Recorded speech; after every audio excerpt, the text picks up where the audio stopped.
आपण अकाउंटिंग सिस्टीमच्या पद्धती पाहूया. तर पहिली पद्धत आहे ती काय आहे?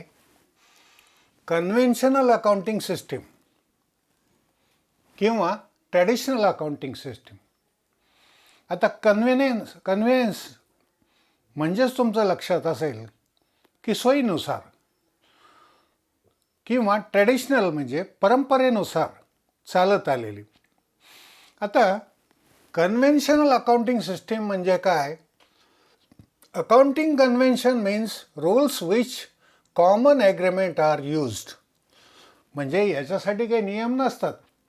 याच्यात नियम कशाने ठरवले जातात? दोन व्यक्तीमधील कॉमन ॲग्रीमेंटने ठरवले जातात. However there is no clear information of rules. याच्यामध्ये कुठल्याही स्वरूपाचे नियम नसतात, क्लिअर नियम नसतात. बिटवीन कॉन्सेप्ट अँड कन्व्हेन्शन म्हणजे कॉन्सेप्ट अँड कन्व्हेन्शनचे कुठलेही क्लिअर कट रूल याच्यामध्ये नसतात. आता याच्यानंतर आपण पाहूया की कन्व्हेन्शनल अकाउंट सिस्टीम म्हणजे काय, याचा वापर कोण करतं. तर Indian system of accounting is a example of conventional accounting. म्हणजे इंडियन अकाउंटिंग सिस्टीम ही जी आहे ही कन्व्हेन्शनल अकाउंटिंग सिस्टीमचं उदाहरण आहे. This system does not follow principles of double entry system. म्हणजे या सिस्टीममध्ये डबल एंट्री सिस्टीमचे नियम पाळले जात नाहीत. त्याचप्रमाणे it is incomplete system of recording business transaction. ही अपूर्ण पद्धतीची रेकॉर्डिंग करण्याची, अकाउंटिंग रेकॉर्डिंग करण्याची सिस्टीम आहे. हे तुमचं लक्षात आलेलं असेल की ट्रॅडिशनल अकाउंट सिस्टीम ही इंडियन सिस्टीम का आहे ते. आता त्याच्यानंतर मिनिंग ऑफ द अकाउंट्स. आता आपण याचा पुढचा भाग पाहणार आहे. अकाउंट्स म्हणजे काय? तर मिनिंग ऑफ द अकाउंट्स काय? An account is a summarise record of transaction related to particular person. Account हे समराइज म्हणजे एकत्रित केलेलं रेकॉर्ड असतं. कशाचं? Record of transaction relating to particular person, asset, liability, particular head of expenses or income recorded at one place. म्हणजे income and एक्सपेंडिचरचं, assets and लायबिलिटीचं आणि पर्टिक्युलर व्यक्तींचं हे समराईज रेकॉर्डिंग असतं. समराईज म्हणजे एकत्रित रेकॉर्डिंग. म्हणजे एका व्यक्तीचे काय काय देणे घेणे आहेत, एकूण ॲसेट्स अँड लायबिलिटी विशिष्ट काळामध्ये किती किती झालेले आहेत, हे पाहण्यासाठी ह्याला म्हणतात अकाउंट. आता हे पाहण्यासाठी जे ठेवलं जातं, जी पुस्तकं ठेवली जातात त्याला म्हणतात अकाउंट्स. आता in day to day business activity large number of transaction take place. म्हणजे दैनंदिन व्यवहारामध्ये मोठ्या स्वरूपाचे ट्रान्झॅक्शन्स होतात. It effect several accounts. असे ट्रान्झॅक्शन्स अनेक अकाउंट्सवर परिणाम करतात. अनेक अकाउंट्स म्हणजे काय? एक इफेक्ट पर्सनलवर होत असेल तर दुसरा ॲसेटवर होतो, एक ॲसेटवर झाला तर दुसरा लायबिलिटीवर होतो. अशा प्रकारचे अनेक ट्रान्झॅक्शन हे दैनंदिन कामामध्ये केले जातात. आणि अशा स्वरूपाचे जे ट्रान्झॅक्शन्स केले जातात ते ट्रान्झॅक्शन काही विशिष्ट कालावधीच्या शेवटी at the end of particular period of time, it is necessary to businessman to balance the account of the final account information. म्हणजे विशिष्ट कालावधीनंतर अशा स्वरूपाच्या अकाउंट्सचं बेरीज करणं गरजेचं आहे. कशाची बेरीज आणि कशासाठी? की टोटल कॅपिटल किती आहे तुमचे, टोटल लायबिलिटी किती आहेत, टोटल ॲसेट्स किती आहेत, टोटल एक्सपेन्सेस किती आहे आणि टोटल इन्कम किती आहे तुमच्या बिझनेसचा. हा एका विशिष्ट कालावधीमध्ये किती तुम्हाला ॲसेट्स किती झाल्या, लायबिलिटी किती झाल्या, एक्सपेन्स किती झाला, इन्कम किती झाला, आणि या सगळ्या गोष्टीची नोंद ही अकाउंट्समुळं तुम्हाला कळते. म्हणून अकाउंट्स म्हणजे काय, परत एकदा सांगतो, meaning of account is a summarise record of transaction, summarise record of a transaction relating to particular period. म्हणजे हे एकत्रित प्रमाणात ट्रान्झॅक्शन, दैनंदिन झालेल्या ट्रान्झॅक्शनची एकत्रित नोंद ठेवण्याच्या पद्धतीला अकाउंट असं म्हटलं जातं. आणि याच्यामध्ये कोणकोणत्या ट्रान्झॅक्शनची नोंद होते, assets, liability, particular head of expenses, income, हे सगळे एका ठिकाणी नोंद केलेले असतात, वेगवेगळ्या अकाउंट्समध्ये नोंद केलेले असतात. त्याची जी नोंद म्हणतात त्याला म्हणतात, नोंद ठेवणे म्हणतात, त्याला म्हणतात अकाउंट. आज आपण डेफिनेशन ऑफ अकाउंट आणि क्लासिफिकेशन ऑफ अकाउंट हे पाहूया. आता पहिल्यांदा डेफिनेशन ऑफ अकाउंट, R.N. कार्टरने डेफिनेशन ऑफ अकाउंट काय केलेलं आहे ते अगोदर वाचून दाखवतो.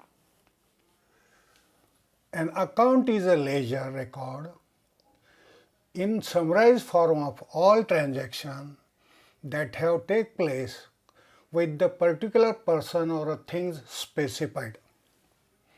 म्हणजे अकाउंट हे लेजरमध्ये केलेल्या नोंदी या समराइज फॉर्ममध्ये केलेल्या असतात. समराइज म्हणजे पर्सनलचं पर्सनलला, रिअलचं रिअलला, नॉमिनलचं नॉमिनलला, किंवा पर्सनलचं पर्सनला, गुड्सचं परचेसचं परचेसला, सेल्सचं सेल्सला इत्यादी. तर हे अकाउंट हे एक लेजर आहे, लेजर रेकॉर्ड. लेजर रेकॉर्ड म्हणजे काय की दैनंदिन व्यवहार जे तुम्ही करता त्या व्यवहाराची नोंद ही तुम्ही लेजरमध्ये करता. आता लेजरमध्ये कधी करता याचं आपण क्लासिफिकेशन ह्याच्यामध्ये पाहून घेतलेलं आहे. तर वेगवेगळ्या ट्रान्झॅक्शनची नोंद ही तुम्ही लेजरमध्ये करता. म्हणजेच account is a ledger record in summarise form. म्हणजे अकाउंट्स हे एकत्रितपणे केलेल्या रेकॉर्डची नोंद ठेवणारं पुस्तक. कशामुळं? From all transaction that have taken place with the particular person or a thing specified. म्हणजे प्रत्येक व्यक्तीशी किंवा वस्तूची संबंधित असलेल्या ट्रान्झॅक्शनची समराइज फॉर्ममध्ये म्हणजे काय, एकत्रितपणे व्यवस्थितरित्या केलेली लेजरमधली नोंद याला म्हणायचं अकाउंट. आलं लक्षात? आता आपण त्याला बोलताना बोलतो बुक्स ऑफ अकाउंट्स, म्हणजेच काय, लेजर अकाउंट. आता ही झाली व्याख्या. आता त्याच्यानंतर आपण समजून घेऊया क्लासिफिकेशन ऑफ अकाउंट्स. आता क्लासिफिकेशन अकाउंट्स म्हणजे काय, अकाउंट्सचे असलेले वेगवेगळे प्रकार. तर पहिला प्रकार काय आहे? पहिला प्रकार आहे पर्सनल अकाउंट. पर्सनल अकाउंट म्हणजे तुमच्या लक्षात आलं असेल की व्यक्तीशी संदर्भित किंवा व्यक्तिसमूहाशी संदर्भित ठेवण्यात आलेलं अकाउंट याला म्हणायचं पर्सनल अकाउंट. त्याच्यानंतर दुसरं येतं आहे इम्पर्सनल अकाउंट. आता इम्पर्सनल अकाउंट म्हणजे काय, तर ते व्यक्तीशी संदर्भित नसतं, ते वस्तूशी किंवा जिंदगीशी किंवा ॲसेटशी संदर्भित असतं. आता ह्याचे पण पुढं प्रकार पाहूया.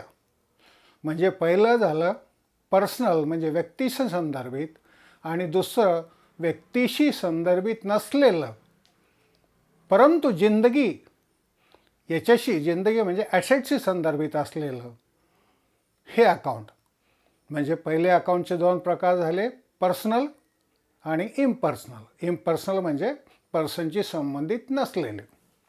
आता पर्सनल अकाउंटचे 3 प्रकार पडतात परत. कोणते? Natural personal account.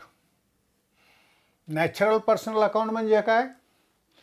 की व्यक्तीशी संदर्भित, समूहाशी संदर्भित. व्यक्तीशी संदर्भितमध्ये कोणकोणते येतात अकाउंट? एक सुनीताज अकाउंट. मग सुनीताज अकाउंट ही एक व्यक्ती झाली, त्याचं तुम्ही ठेवलेलं खातं याला म्हणायचं personal account, natural personal account. त्याच्यानंतर दुसरं तर अशोक्स अकाउंट, अशोकचं ठेवलेलं खातं. त्याच्यानंतर तिसरं सुहासचं ठेवलेलं खातं. हे येतं नॅचरल पर्सनल अकाउंटमध्ये. आता दुसरं काय आहे? त्याच्यातला दुसरा प्रकार, पर्सनल अकाउंटचा दुसरा प्रकार, artificial personal account. Artificial personal account म्हणजे काय? की ती व्यक्ती नसते, त्या संस्था असतात. आणि त्या संस्था उदाहरणार्थ कोणत्या आहेत? की पुणे म्युन्सिपल कॉर्पोरेशन अकाउंट. आता पुणे म्युन्सिपल कॉर्पोरेशन ही पर्सनल अकाउंटमध्ये जरी येत असली तरी ती नॅचरल पर्सनलमध्ये येते का? नाही. का? तर ती संस्था आहे, संस्थेचं तुम्ही अकाउंट ठेवतात, त्याला तुम्ही म्हणता आर्टिफिशियल पर्सनल अकाउंट.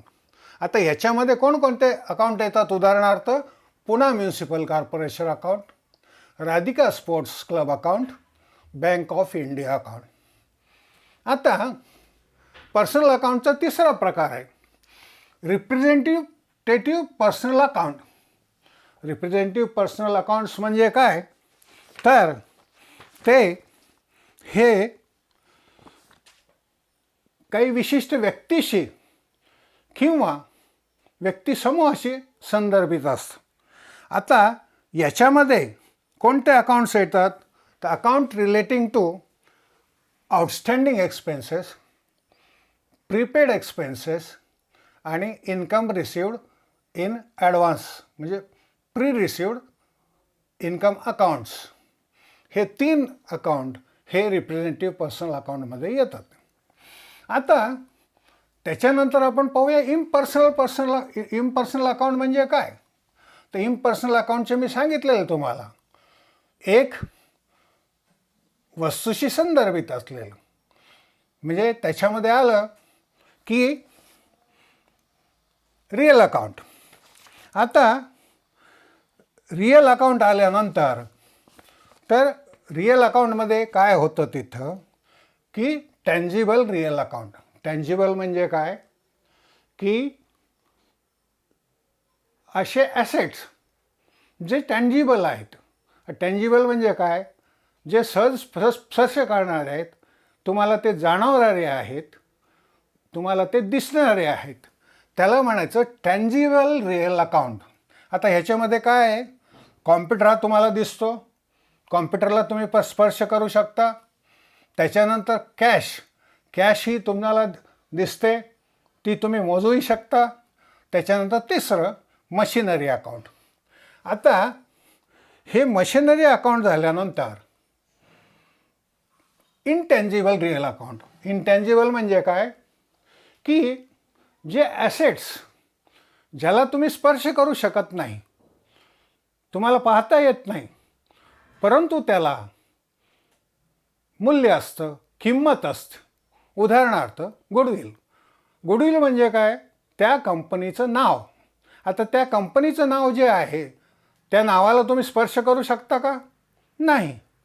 ह्याच्या अगोदर मी तुम्हाला उदाहरण दिलं होतं कॅडबरीज. कॅडबरी चॉकलेटचं नाव जे आहे, कॅडबरी हे जे नाव आहे, हे नाव हे गुडविल आहे. गुडविल का आहे? तर इतर प्रकारचे चॉकलेट्स होतात, पण लोक काय म्हणतात? आम्हाला कॅडबरी चॉकलेट पाहिजे. का पाहिजे? तर त्याचं एक नाव झालेलं असतं, त्याला म्हणतात गुडविल. दुसरं आहे पेटंट्स. पेटंट्स म्हणजे अधिकार. तुम्ही एखाद्या गोष्टीचे अधिकार जर घेतले तर ती तुमची ॲसेट झाली. म्हणजे त्या अधिकारामुळं ती वस्तू दुसरा कोणीही करू शकत नाही. त्याला म्हणतात पेटंट्स. हे पेटंट्स हे देखील इंटेंजिबल ॲसेट झालं. आता तिसरं कॉपीराईट. कॉपीराईट म्हणजे काय? उदाहरणार्थ एखादं पुस्तक प्रकाशन झालं एखाद्या लेखकाचं आणि त्या लेखकाकडून, नामवंत लेखक असल्यामुळं त्या लेखकाकडून तुम्ही छपाईचे कॉपीराईट घेतले. आता छपाईचे कॉपीराईट घेतले म्हणजे काय केलं की ते पुस्तक तुमच्याशिवाय दुसरी कोणीही छापू शकत नाही. याच्यात उदाहरणादाखल तुमच्या काळात नाही आहेत ते, परंतु आमच्या काळात राजहंस प्रकाशन म्हणून फार प्रसिद्ध असायचे. त्याच्यामध्ये मोठमोठ्या लेखकांच्या कादंबऱ्या, गोष्टी वगैरे असायच्या. तर त्याला म्हणतात कॉपीराईट्स. हे झालं तुमचं इंटेंजिबल ॲसेट. आता दुसरं ह्याच्यानंतरचं जे आहे ते आहे नॉमिनल अकाउंट. Nominal account. आता नॉमिनल अकाउंट म्हणजे काय की या लॉस अकाउंटमध्ये फक्त कशाचा समावेश होतो? Expenses and losses. Expenses and losses तुमचे जे होतात, उदाहरणार्थ जो खर्च तुम्ही करता त्याला म्हणतात एक्सपेन्स, आणि खर्च केल्यानंतर एखादी गोष्टीत घाटा झाला त्याला म्हणतात लॉसेस. तर उदाहरणार्थ दाखल ते की तुम्ही स्टेशनरी खरेदी केली तर हे तुमचं एक्सपेन्स झालं. हे नॉमिनल अकाउंट झालं.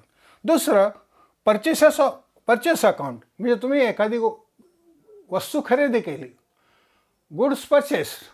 मग परचेस जे केलेलं आहे त्याच्यामुळं तुम्हाला ते पैसे द्यावे लागले की नाही, म्हणजेच ते तुमचा एक्सपेन्स झाला. आणि तिसरं ॲडव्हर्टाइजमेंट. ॲडव्हर्टाइजमेंट म्हणजे तुम्ही जी जाहिरात देता तुमच्या कंपनीच्या प्रॉडक्टची त्याला म्हणतात ॲडव्हर्टाइजमेंट. हा देखील नॉमिनल एक्सपेन्स होतो. तर त्याच्यानंतर याच्यात दुसरी बाजू, याची विरुद्ध बाजू, एक्सपेन्स जेव्हा झालं त्याचप्रमाणे ह्याची दुसरी बाजू आहे income and gains. Income and gains म्हणजे तुम्हाला मिळालेलं उत्पन्न आणि फायदा. तर त्याच्यामध्ये काय येतं? Interest received account. इंटरेस्ट जे तुम्हाला व्याज मिळतं एखाद्या गोष्टीमध्ये गुंतवलेल्या ह्याच्यावर व्याज मिळतं ते तुमचं उत्पन्न होतं. ते उत्पन्न हे नॉमिनल अकाउंटमध्ये मोडतं आणि ते इन्कम अँड गेन्सच्या अंडर येतं. आता दुसरं डिस्काउंट रिसिव्ड अकाउंट.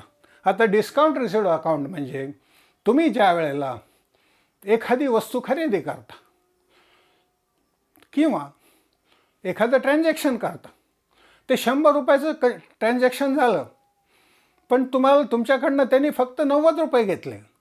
म्हणजे काय झालं? 10 रुपये हा तुमचा फायदा झाला. फायदा म्हणजे काय? इन्कम. तर तो देखील नॉमिनल अकाउंटच्या साईडला जातो. आणि तिसरं सेल्स. सेल्स ही विक्री आहे. विक्री असल्यामुळं ती नॉमिनल अकाउंटला जाते. अशा रीतीनं आपण क्लासिफिकेशन अकाउंटमध्ये personal account, impersonal account, natural personal account, artificial account and representative personal account हे पर्सनल अकाउंटचे 3 भाग पाहिले. त्याच्यानंतर इम्पर्सनल अकाउंटचे आपण रिअल अकाउंट आणि नॉमिनल अकाउंट हे 2 भाग पाहिले.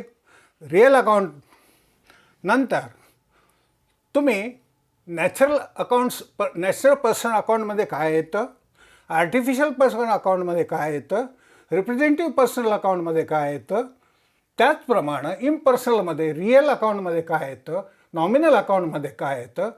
टँजिबल रिअल अकाउंट म्हणजे स्पर्श करणारं हे जे रिअल अकाउंटचे 2 भाग, टँजिबल आणि इनटँजिबल, आणि ह्याच्या अंडर काय काय येतं हे तुम्ही पाहिलेलं आहे. त्याच्यानंतर नॉमिनल अकाउंटमध्ये एक्सपेन्स अँड लॉसेस घेतले जातात आणि त्याचप्रमाणे इन्कम अँड गेन्स घेतले जातात. हे व्यक्तीशी संदर्भित असतात. तर हे देखील तुमचे नॉमिनल एक्सपेन्स झाले. आता अशा रीतीनं तुम्ही हे जे पाहिलेलं आहे हे तुम्ही रिपीट करा, पूर्ण त्याचं मनन करा, कारण हे जे आहे तुमचं it is a fundamental of the accounts. म्हणजे हे तुमचं पाया आहे. आता ह्या पायावर पुढचं तुमचं सगळं अकाउंटिंग डिपेंड आहे. त्याच्यामुळं या गोष्टी तुम्ही परत परत वाचून पहा, पुस्तकामध्ये वाचून पहा. पुस्तकामध्ये तुम्हाला पाहिजे असेल तर पेज नंबर 22, पेज नंबर 22 याच्यावर तुम्ही हे सगळं पाहू शकता. आता याच्या पुढचा खुलासा आपण नंतर करूया. आता सगळ्यात महत्त्वाचा भाग असा की आपण अकाउंट म्हणजे काय समजून घेतलं, परंतु अकाउंट्सच्या डाव्या साईडला म्हणतात डेबिट. म्हणजे काय? Left hand side of the account is called debit. Debit म्हणजे शॉर्टमध्ये D R side, debit side. Debit side म्हणजे काय की सर्वसाधारणपणे ही खर्चाची साईड असते. आणि right hand side of account is called credit side. उजव्या बाजूची जी साईड असते, तुम्ही जे लेजर उघडून ठेवलं त्याच्या डाव्या बाजूला तुम्ही डेबिट लिहिणार आणि उजव्या बाजूला तुम्ही क्रेडिट लिहिणार. अशा रीतीनं आज हा महत्त्वाचा भाग आपण पाहिलेला आहे. याच्यानंतर हे ट्रॅडिशनल झालं. त्याच्यानंतर आपण एखादं उदाहरण घेऊया याच्यावर उद्या. आज इथेच आपण थांबूया. जर तुम्हाला हा व्हिडिओ पसंत झाला असेल तर तो तुमच्या मित्राला सबस्क्राईब करा, लाईक करा. एवढंच मी आज सांगतो.